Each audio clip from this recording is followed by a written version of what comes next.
नमस्कार। नमस्कार सर। आज की क्लास में हम बात करेंगे साधारणीकरण के सिद्धांत पर। साधारणीकरण क्या है और साधारणीकरण को लेकर के संस्कृत के मुख्यतः जो तीन आचार्य थे, आचार्य भट्टनायक, आचार्य अभिनवगुप्त और आचार्य विश्वनाथ, इनकी महत्वपूर्ण मान्यताओं के बारे में हम जानेंगे। और हिंदी के जो प्रमुख विद्वान आलोचक हुए, आचार्य रामचंद्र शुक्ल और डॉक्टर नगेंद्र, इन दोनों की भी बहुत महत्वपूर्ण मान्यताएं हैं साधारणीकरण को लेकर के भी। इसे भी हम समझने की कोशिश करेंगे। भारतीय काव्य चिंतन में साधारणीकरण का बहुत विशेष महत्व है। ऐसा कहा जाता है कि साधारणीकरण के बिना रसानुभूति नहीं हो सकती, यानी कि जो रस की अनुभूति हम करते हैं, भावक हृदय जो होता है या भावक चित्त जो होता है, उसमें आनंद और जो रस की अनुभूति होती है वह साधारणीकरण के बिना नहीं हो सकती है। हमने रस सिद्धांत के बारे में बहुत विस्तार से पढ़ा है और रस सूत्र के व्याख्याता आचार्यों के बारे में भी हमने जाना है। आप जानते हैं कि रस सिद्धांत के प्रतिष्ठापक आचार्य थे आचार्य भरत मुनि, लेकिन उस रस सिद्धांत को चार प्रमुख विद्वानों ने महत्वपूर्ण ढंग से उसकी व्याख्या की और उन चारों को रस सूत्र के व्याख्याता आचार्य कहा जाता है। भट्टनायक, भट्टलोल्लट, अभिनवगुप्त और आचार्य शंकुक। ठीक है, इसी में आचार्य भट्टनायक जो रस सूत्र के महत्वपूर्ण व्याख्याता थे, उसी आचार्य भट्टनायक ने साधारणीकरण के सिद्धांत का क्या किया, प्रतिपादन किया और यह बताया कि साधारणीकरण क्या होता है। अब जहां तक हम समझें कि साधारणीकरण क्या होता है, इसे जानने के लिए हमें दो बातें समझनी है, एक आश्रय और एक आलम्ब।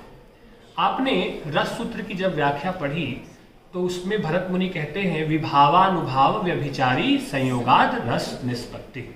उसमें जो विभाव है, ठीक है, उस विभाव के भी दो रूप बताए, एक आलम्ब विभाव और एक उद्दीपन विभाव। ठीक है, यानी कि विभाव से मतलब है उन कारणों से जिस कारण से रसानुभूति जागृत होती है, यानी कि आश्रय, एक आश्रय होता है और एक आलम्ब होता है। यानी कि यशोदा अगर कृष्ण को देखकर अपने भीतर वात्सल्य महसूस कर रही है तो यशोदा क्या है, आश्रय है, और कृष्ण क्या है, आलम्ब। ठीक है, तो आलम्ब विभाव और उद्दीपन विभाव। आलम्ब को हमेशा ध्यान में रखिएगा, आलम्ब को समझे बगैर हम साधारणीकरण को ठीक से नहीं समझेंगे। तो भट्टनायक का यह मानना है कि साधारणीकरण में आश्रय, आलम्ब और दर्शक, इन तीनों के बीच जो रसानुभूति का जो भेद होता है वह मिट जाता है और इसी प्रक्रिया को हम साधारणीकरण कहते हैं। कैसे, एक उदाहरण से आप समझिए। मान लीजिए कि रंगमंच पर कृष्ण लीला का प्रसंग चल रहा है, उसमें एक पात्र यशोदा है और एक पात्र कृष्ण है और बाकी सारे दर्शक उस नाटक को देख रहे हैं। जाहिर सी बात है, यशोदा आश्रय है और कृष्ण क्या है, आलम्ब है। यशोदा कृष्ण के प्रति वात्सल्य का भाव अभिनय करते हुए महसूस कर रही है। कृष्ण की चेष्टाएं हैं, कृष्ण की लीलाएं हैं, कृष्ण की क्रियाएं हैं। उन क्रियाओं को देख करके दर्शक भी क्या हो रहा है, मुग्ध हो रहा है, कृष्ण के प्रति वात्सल्य महसूस कर रहा है, कृष्ण के प्रति प्रेम महसूस कर रहा है। यानी कि आश्रय यशोदा जिस कृष्ण का आलम्ब पाकर अपने भीतर वात्सल्य का अनुभव कर रही है, उसी कृष्ण का आलम्ब पाकर दर्शक भी अपने भीतर क्या कर रहे हैं, वात्सल्य का अनुभव या रस का अनुभव कर रहे हैं। तात्पर्य यह है कि आलम्ब कृष्ण, आश्रय यशोदा और सामाजिक दर्शक के बीच रसानुभूति का भेद क्या हो गया, समाप्त हो गया। सब कुछ सामान्य हो गया, कुछ भी विशेष नहीं रहा, सब मुक्त हो गया, सबके लिए वह भाव सामान्य हो गया, साधारण हो गया। और इसी प्रक्रिया को भट्टनायक ने कहा साधारणीकरण की प्रक्रिया, और इसके बगैर रसानुभूति नहीं हो सकती। आई बात समझ में? यानी कि विभाव आदि का विशेष महत्व जब समाप्त हो जाए और रसानुभूति सभी के लिए सामान्य हो जाए, मुक्त हो जाए, कोई विशेष न रहे, इसी प्रक्रिया को आचार्य भट्टनायक ने साधारणीकरण की प्रक्रिया कहा, जिसे आप सामान्यीकरण या जनरलाइजेशन भी कह सकते हैं। आगे बात समझ में? जो आलम्ब है उस आलम्ब को देखकर दर्शक और आश्रय दोनों के भीतर रसानुभूति हो रही है, और रंगमंच पर अभिनय करने वाला जो कृष्ण है, अब वह सिर्फ यशोदा का बेटा नहीं होता है, सारे दर्शक भी उसके प्रति पुत्रवत स्नेह महसूस करने लगते हैं। ठीक है, यानी कि विशेष का भाव मिट गया, यानी कि वह पुत्र सिर्फ यशोदा का नहीं रहा। पुत्रवत भावना जो है, या पुत्र के प्रति जो वात्सल्य और जो स्नेह की भावना है, वह स्नेह की भावना दर्शक या श्रोता भी महसूस कर रहा है, और विशेष भाव का वहां लोप हो गया, भाव मुक्त हो गया। और इसी प्रक्रिया को भट्टनायक ने कहा साधारणीकरण की प्रक्रिया, जिसके बगैर रसानुभूति संभव नहीं। आगे बात समझ में। इस प्रकार आप कह सकते हैं कि भट्टनायक ने रस सिद्धांत की व्याख्या के दौरान एक महत्वपूर्ण खोज किया, जिसे साधारणीकरण का सिद्धांत कहा गया, और उन्हें साधारणीकरण का आविष्कारक कहा जाता है, जिसे आगे चलकर अभिनव गुप्त ने और व्यवस्थित रूप दिया, और अन्य आचार्यों ने भी उस पर क्या की, बातचीत की। ठीक है ना। भट्टनायक साधारणीकरण की परिभाषा देते हुए कहते हैं, भावकत्वम साधारणीकरणम तेन ही व्यापारेण विभावादयः स्थायी च साधारणी क्रियन्ते। अर्थात भावकत्व ही साधारणीकरण है। इस व्यापार से विभाव आदि और स्थायी भावों का साधारणीकरण हो जाता है। वो कहते हैं कि इस व्यापार से विभाव आदि और स्थायी भावों का साधारणीकरण हो जाता है। ठीक है, यानी कि जो विभाव है और जो स्थायी भाव है, ठीक है, आश्रय के भीतर भी और दर्शक के भीतर भी, वह सब मुक्त हो जाते हैं, कोई विशिष्ट नहीं रहता, और सभी एक जैसी रसानुभूति या एक जैसा भावबोध महसूस करते हैं। इसे ही भट्टनायक ने साधारणीकरण कहा। भावकत्वम साधारणीकरणम तेन ही व्यापारेण विभावादयः स्थायी च साधारणी क्रियन्ते। यानी कि जो स्थायी भाव है और जो विभाव आदि है, वो सब क्या हो जाते हैं, सामान्य हो जाते हैं, कोई विशेष नहीं होता।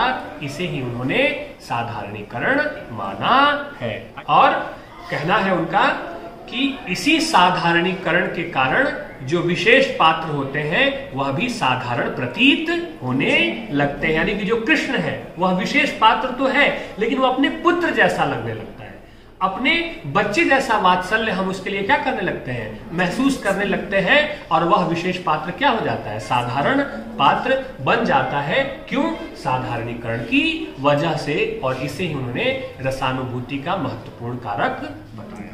ठीक है, दूसरे शब्दों में आप कह सकते हैं कि विभाव आदि का अपने और पराये के बंधन से मुक्त होना भट्टनायक के अनुसार साधारणीकरण होता है। अपने और पराये की भावना से मुक्त होने का मतलब क्या हुआ? एक और उदाहरण ले लीजिए।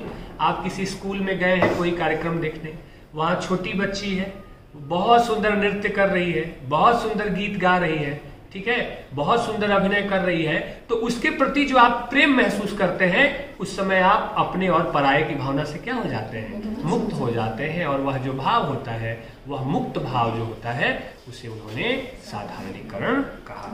ठीक है ना। भट्टनायक शब्द रूप काव्य के 3 व्यापार मानते हैं। कितने व्यापार मानते हैं? 3 व्यापार मानते हैं। अभिधा व्यापार, भावकत्व व्यापार और भोजकत्व व्यापार। ठीक है ना। इनमें से भावकत्व व्यापार को ही साधारणीकरण उन्होंने कहा है। ठीक है। भावकत्व व्यापार से मतलब है कि साधारणीकरण से पहले जो पात्र होता है वह विशेष होता है। जैसे सीता, राम, रावण, शकुंतला, साधारणीकरण की प्रक्रिया होने से पहले जब वो मंच पे आते हैं, पहली दफा जब वो मंच पे आते हैं, तो वो विशेष पात्र होते हैं। लेकिन जैसे जैसे अभिनय आरंभ होता है और विभाव आदि का लोप होने लगता है और सबके भीतर रसानुभूति जागृत होने लगती है, सबके भीतर आलंब पैदा हो जाता है, तब वह विशेष का भाव क्या हो जाता है, समाप्त हो जाता है और उसका सामान्यीकरण हो जाता है। भट्टनायक इसी भावकत्व व्यापार को साधारणीकरण मानते हैं, जहां विशेष पात्र अब विशेष न होकर सामान्य लगने लगते हैं। इसीलिए साधारणीकरण को सामान्यीकरण का भी सिद्धांत कहा जाता है, जहां विशिष्टता का भाव समाप्त हो जाता है और सब कुछ सामान्य लगने लगता है। स्पष्ट है कि भट्टनायक विभाव आदि के सामान्य हो जाने को साधारणीकरण मानते हैं और विभाव आदि के अंतर्गत स्थायी भाव, संचारी भाव और आलंबन विभाव, ये सारी चीजें उसमें संलिप्त होती है। आगे बात समझ में। तो साधारणीकरण का जो सिद्धांत दिया आचार्य भट्ट नायक ने विभाव आदि के सामान्य हो जाने को साधारणीकरण माना। भावकत्व जो व्यापार है उसको क्या किया, उन्होंने साधारणीकरण की संज्ञा दी। ठीक है, आगे चलकर भट्ट नायक के इस सिद्धांत का विस्तार से विवेचन किया आचार्य अभिनव गुप्त ने और इसे एक व्यवस्थित रूप उन्होंने प्रदान किया। अभिनव गुप्त का मानना है कि साधारणीकरण हो जाने के बाद विभाव आदि जो होते हैं वह ममत्व और परत्व की भावना से परे हो जाते हैं, यानी कि अपने और पराये की भावना से मुक्त हो जाते हैं, जिसके कई सारे उदाहरण मैंने आपको दिए। मेरे, पराये, उसके, इसके की भावना क्या हो जाती है, समाप्त हो जाती है। और जो अनुभूति होती है, जो भाव जगता है, उसमें यह ध्यान नहीं रहता कि यह भाव किसका है, वह भाव किसका है। याद कीजिए कि बचपन में जब आप बहुत छोटे थे, आप फिल्म देखते थे, ठीक है। फिल्म में क्या किया जाता था, नायक को बांध दिया गया है, ठीक है, नायिका को बांध दिया गया और खलनायक जो है वह नायक के ऊपर क्या कर रहा है, जुल्म ढा रहा है। इसी बीच नायक के दोस्त की एंट्री होती है और आप खुश हो जाते हैं और क्या कर लगते हैं, ताली बजाने लगते हैं। तो क्या हुआ, आपने नायक के साथ तादात्म्य जोड़ लिया, अपने और पराये की भावना रही ही नहीं। आपका साधारणीकरण किसके साथ हो गया, आलम्ब उस नायक के साथ। यही बात आचार्य अभिनव गुप्त कह रहे हैं कि मेरे, पराये, अपने, इसके, उसके की भावना क्या हो जाती है, समाप्त हो जाती है। आप सिर्फ उस भाव को क्या करते हैं, महसूस करते हैं। हालांकि आप सब जानते हैं कि फिल्म तो फिल्म है, वो तो शूटिंग है, वो तो चित्र है, लेकिन तब भी आप यह जानते हुए भी उस समय आप इस बोध में नहीं रहते कि आप फिल्म देख रहे हैं। आप इतना तादात्म्य वहां स्थापित कर लेते हैं। अभिनव गुप्त ने इसी अपने और पराये के भेद को मिट जाने को क्या कहा, साधारणीकरण कहा है। अभिनव गुप्त के अनुसार साधारणीकरण के दो स्तर हैं। उन्होंने, अभिनव गुप्त ने साधारणीकरण के दो स्तर बताए, ठीक है। पहला स्तर है, उसमें उन्होंने कहा विभाव आदि का व्यक्ति विशिष्ट संबंध छूट जाता है। पहली बार में क्या होता है, पहला जो स्तर होता है वह विभाव आदि का व्यक्ति विशिष्ट संबंध छूटता है, यानी कि जो कृष्ण थे वह विशिष्ट न लगकर सामान्य होने लगते हैं, राम विशिष्ट न होकर सामान्य होने लगते हैं। पहला स्तर यह है कि जो विशिष्ट संबंध है वह क्या होता है, छूट जाता है। और दूसरा कि जो सामाजिक है, यानी कि जो दर्शक है, ठीक है ना, वह जो दर्शक है उसका व्यक्तित्व भी बंधनों से नष्ट हो जाता है, उसका व्यक्तित्व भी क्या हो जाता है, उन्मुक्त हो जाता है। जैसे कि पहली बार कोई छोटी बच्ची आप कार्यक्रम देख रहे हैं तो मंच पर आई, ठीक है, तो वह विशेष है। लेकिन जैसे जैसे वह कार्यक्रम करने लगी, जैसे जैसे उसके अभिनव से आप प्रभावित होने लगे, उसका विशिष्ट भाव क्या होने लगा, समाप्त होने लगा। आप उसके साथ जुड़ाव महसूस करने लगे और आप उसके प्रति जो वात्सल्य बहन के रूप में, पुत्री के रूप में, ठीक है ना, महसूस जो कर रहे हैं, वहां क्या किया, आपका सामाजिक बंधन जो था, वह व्यक्तित्व का जो बंधन था वह भी मुक्त हो गया। आप यह भूल गए कि यह मेरी बेटी नहीं है या मेरी बहन नहीं है, आप उसे अपनी बेटी या अपनी बहन की तरह क्या कर रहे हैं, प्रेम दे रहे हैं। ये दो स्तर बताए। पहले स्तर पर व्यक्ति विशिष्ट संबंध छूट जाता है और दूसरे स्तर पर जो सामाजिक है या जो दर्शक है वह भी व्यक्तिगत बंधनों से क्या हो जाता है, ऊपर उठ जाता है। ठीक है, आगे बात समझ में। इस प्रकार अभिनव गुप्त कहते हैं कि विभाव आदि के साथ स्थायी भाव का भी क्या हो जाता है, साधारणीकरण हो जाता है और सामाजिक दर्शक की अनुभूति का भी क्या हो जाता है, साधारणीकरण हो जाता है। स्पष्ट है कि अभिनव गुप्त भी यह मानते हैं कि अपने पराये की भावना से, ममत्व परत्व की भावना से मुक्त होना ही साधारणीकरण होता है। आचार्य भट्ट नायक की जो बात थी, उसी भट्ट नायक की बात को और विस्तार और व्यवस्थित रूप आचार्य अभिनव गुप्त के चिंतन में देखने को मिलता है। ठीक है, और इसी क्रम में जो तीसरे विद्वान आते हैं जिन्होंने साधारणीकरण पे महत्वपूर्ण बात रखी, वो है आचार्य विश्वनाथ। ठीक है ना, आचार्य विश्वनाथ ने कहा है कि परस्य न परस्येति ममेति न ममेति च तदा स्वादे विभावादे परिच्छेदो न विद्यते। अर्थात विभाव का अपने पराये की भावना से मुक्त हो जाना साधारणीकरण होता है। आप देख रहे हैं कि एक ही बात को अपने अपने तरीके से प्रस्तुत किया जा रहा है, जिसमें कि अपने और पराये की भावना से मुक्ति की बात है। और जाहिर सी बात है, जो एग्जाम्पल मैंने दिया वहां यही तो हो रहा है कि कृष्ण यशोदा के पुत्र ना होकर सबके पुत्र लगने लगते हैं, उनके प्रति सभी ममत्व का भाव महसूस करने लगते हैं। तो क्या हुआ, वहां अपने और पराये का भेद क्या हो गया, मिट गया। वह सिर्फ यशोदा के पुत्र नहीं रहे, सभी दर्शक के पुत्र वो क्या हो जाते हैं, बन जाते हैं। इसी प्रकार उन्होंने कहा कि जो विशेषीकरण है पात्र का या आलम्ब का, वह क्या हो जाता है, समाप्त हो जाता है और सब कुछ सामान्य सा लगने लगता है।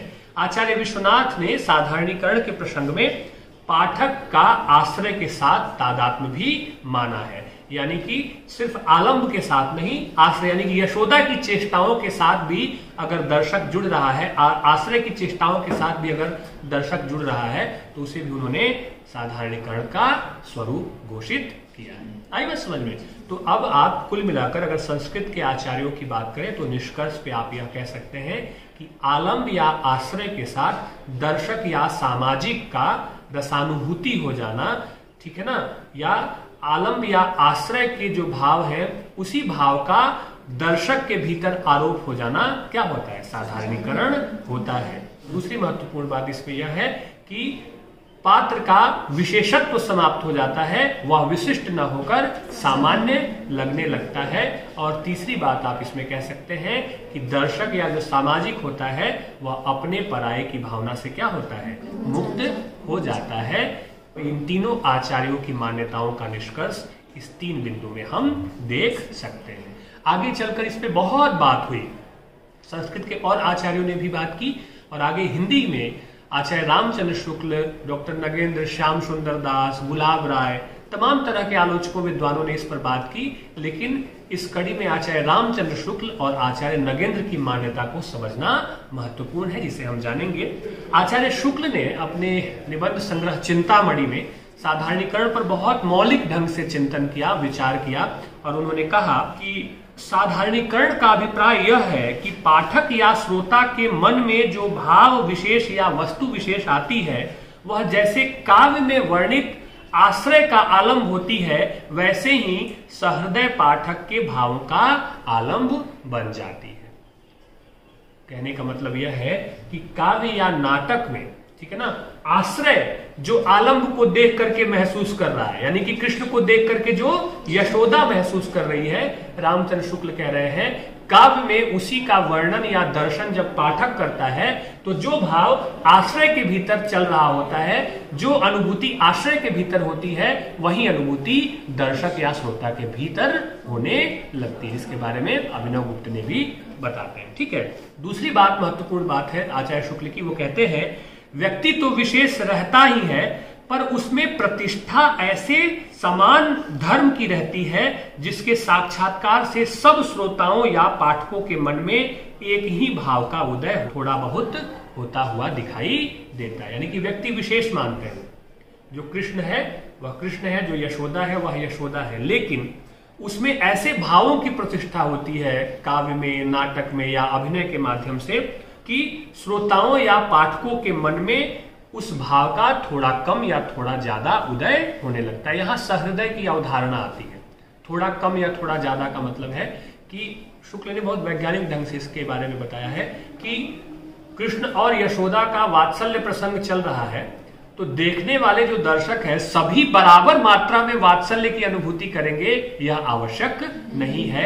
थोड़ा कम और थोड़ा ज्यादा हो सकता है। कोई कोई ऐसा भी होगा जो बहुत ही कम करे और कोई कोई अति भावुक होगा जो ज्यादा करेगा। तो इसके पीछे सहृदय की अवधारणा है, जिसके बारे में हम अगली क्लास में आपको बताऊंगा, मैं अगली क्लास में कि सहृदय की अवधारणा से क्या मतलब है। ठीक है, और तीसरी जो महत्वपूर्ण मान्यता है आचार्य शुक्ल की साधारणीकरण के संबंध में, तो शुक्ल जी 2 प्रकार की रसानुभूति मानते हैं। पहली उत्तम कोटि की रसानुभूति और दूसरी मध्यम कोटि की रसानुभूति।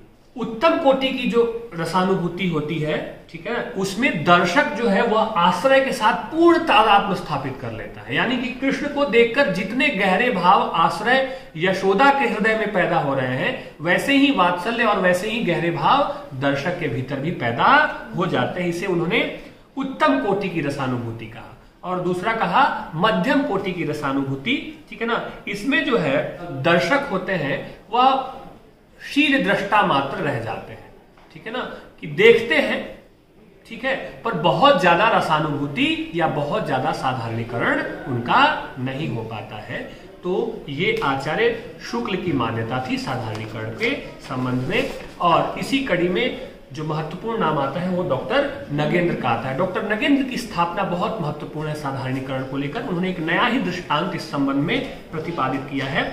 और डॉक्टर नगेंद्र ने कवि की अनुभूति का साधारणीकरण मानते हैं। वे कहते हैं कि साधारणीकरण कवि की अनुभूति का होता है और वही साधारणीकरण है। कैसे साधारणीकरण कवि की अनुभूति का होता है, इस संबंध में वो कहते हैं कि जब कोई कवि अपनी अनुभूति को, अपने चिंतन को कविता या नाटक में इस प्रकार अभिव्यक्त करता है कि वह सभी के हृदय में समान रूप से अनुभूति जगा सके, समान रसानुभूति जागृत कर सके, और उस कवि की उस अनुभूति में, उस चिंतन में, उसकी भाषा में, उसके प्रस्तुतिकरण में साधारणीकरण की शक्ति विराजमान होती है। यानी कि कवि की प्रतिभा से उन्होंने साधारणीकरण को जोड़ा कि कवि की अनुभूति जो कविता या नाटक में व्यक्त होती है वह इतनी जोरदार, इतनी शक्तिशाली या प्रतिभा संपन्न ढंग से प्रस्तुत की जाती है कि पाठक या दर्शक वही रसानुभूति अपने भीतर महसूस करने लगता है। इसलिए डॉक्टर नगेंद्र ने कवि की जो अनुभूति काव्य में या नाटक में प्रस्तुत हो रही है, उस अनुभूति को दर्शक के हृदय में स्थापित कर देने से पूर्णता में साधारणीकरण माना। ठीक है। उन्होंने दूसरी बात कही कि विषय का रूप अज्ञात होता है पाठक के लिए। कवि अपनी अपनी भावना और चिंतन के अनुसार उस विषय का प्रस्तुतिकरण काव्य या नाटक में करते हैं, लेकिन कवि की भावना का जब साधारणीकरण हो जाए, कवि की भावना गहराई से पाठक के हृदय तक पहुंच जाए, तो उसे उन्होंने क्या कहा, साधारणीकरण माना है। और उनका कहना है कि जिसे हम आलंबन कहते हैं वह वास्तव में कवि की अनुभूति का संवेद्य रूप है। बहुत सूक्ष्म विवेचन है। अब कृष्ण जो प्रसंग कह रहे हैं, अब कृष्ण और यशोदा का प्रसंग चल रहा है, या मान लीजिए उद्धव और गोपियों का संवाद चल रहा है ना, तो उद्धव के प्रति या गोपियों के प्रति जो आप भाव महसूस कर रहे हैं वह अनुभूति किसकी है, सूरदास की है। कविता तो सूरदास की है। तो उनका कहना है कि जिसे आप आलंबन कहते हैं, जिसे देखकर आप आलंबित होते हैं, आपके भीतर रसानुभूति होती है, आप साधारणीकृत होते हैं, दरअसल वह क्या है, कवि की अनुभूति होती है। और कवि की वही सृष्टि या वही कवि की दृष्टि जो होती है, आप उसे साधारणीकरण कहते हैं। और साधारणीकरण का अर्थ है डॉक्टर नगेंद्र के अनुसार कवि की अनुभूति का दर्शक या पाठक के हृदय में साधारणीकृत या सामान्यकृत हो जाना, उसे उन्होंने साधारणीकरण कहा है। आगे बात समझ में। तो कुल मिलाकर साधारणीकरण या सामान्यीकरण से हमारा तात्पर्य जो आलंब है या जो आश्रय है, उन दोनों के साथ तादात्म्य स्थापित करना साधारणीकरण है। और जो भावबोध आश्रय के मन में आलंब की चेष्टाओं को देखकर या आलंब की क्रिया प्रतिक्रियाओं को देखकर जो भावबोध आश्रय के हृदय में पैदा हो रहा है, वही भावबोध सामाजिक या दर्शक के हृदय में क्या होना चाहिए, पैदा होना चाहिए या पैदा हो जाता है। या फिर आप यह कह सकते हैं कि जहां विशेषत्व का भावबोध समाप्त हो जाए और सभी सामान्य से प्रतीत होने लगे, यह पूरी प्रक्रिया साधारणीकरण की प्रक्रिया होती है।